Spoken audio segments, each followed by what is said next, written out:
Another topic we've got to discuss, another guy, former BYU coach that's been in the news a lot, is Andy Reid, head coach of the Philadelphia Eagles. Now, he's been in the news because of some incidents involving his son, and it was announced recently that he was going to take a leave of absence to help deal with this situation.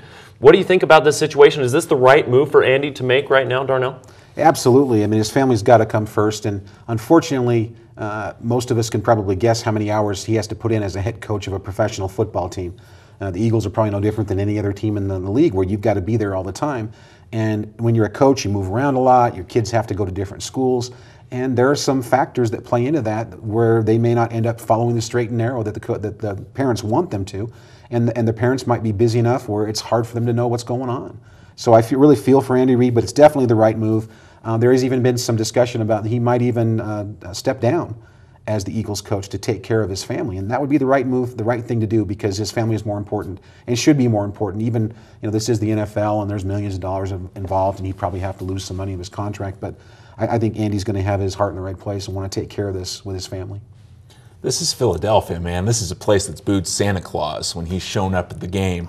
I don't know if he's going to last much longer in Philadelphia. You got the NFL draft coming up. He's obviously relinquishing a lot of control there. Fans haven't been thrilled with him, it sounds like, in Philadelphia anyway, because they've struggled. You go to the Super Bowl one year, you're nothing the next year. Look at Marty Schottenheimer getting axed the other day for going 14-2.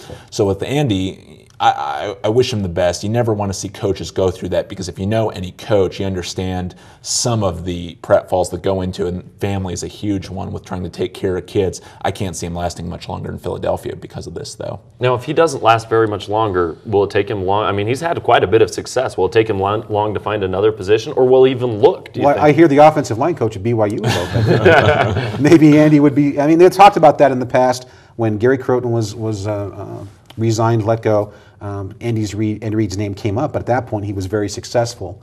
And the NFL's like that; it's cyclical, and you go from being great to being, or from being smart to being an idiot. But there's a chance that Andy could end up coaching at BYU someday, probably as a head coach.